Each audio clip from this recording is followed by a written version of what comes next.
Come with me to my dentist appointment. So today, share ko sa inyo kung ano nga bang covered ng health insurance ko when it comes to dental checkups and kung magkano nga ba yung nagastos ko sa appointment ko na to. So last time, after my first dental checkup sa bago kong dentist, nagpa-schedule na ako ng dental cleaning and ng pasta.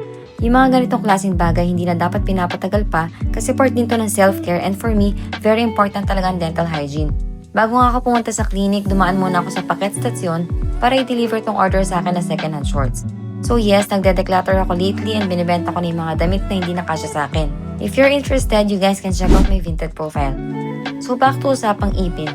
As I mentioned before, free and dental checkup dito sa Germany under my health insurance and based on my experience, may free mini cleaning din na covered na insurance. Pero yun ay sa dati kong dentist sa Rosenheim. Kaya medyo na nabago ako dito sa Berlin kasi wala silang offer na ganun.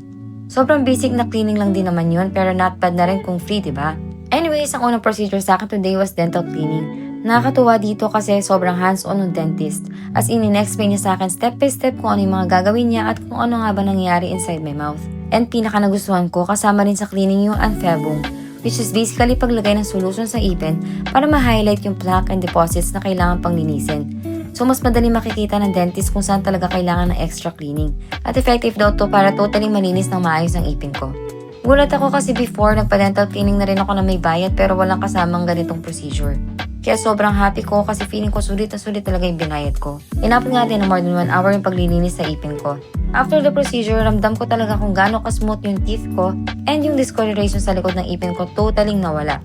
So overall, sobrang satisfied talaga ako. And after that, next naman is yung pasta. Saglit lang naman yung procedure, tinurukan din ako ng anesthesia and ibang doktor naman yung gumawa nito. For a normal feeling, covered siya ng health insurance, pero may premium option din which I chose kasi mas durable daw siya and less likely mabakbak compared sa standard feeling na covered na insurance. Actually, may mga premium dental insurance din dito sa Germany na mas extensive ang coverage, including crowns and implants, depending on the plan and terms and condition. So after ko matapos sa lahat ng procedures, syempre it's time to pay. At ito na nga yung total bill ko for today. May option sila na if you want, pwede lang ipadala sa bahay yung bill through post and bibigyan ka nila ng due date kung kailan mo sila kailangan bayaran. Or pwede rin naman on the spot ka na magbayad. So ako nagbayad na rin ako agad gamit yung credit card ko. Syempre wala tayong cash. After that, tumaan muna ako sa DM para bumili ng panlinis ng dila kasi sabi ni doktora mas effective daw to kaysa gamitin yung sa toothbrush. And since nandun na nga rin ako, bumili na rin ako ng iba pang bathroom essentials. At pagtapos yan, umuwi na nga rin agad ako. So ayun, that's my little dentist appointment vlog for today. This is your sign na magpalinis na rin kayo ng ipin. Bye!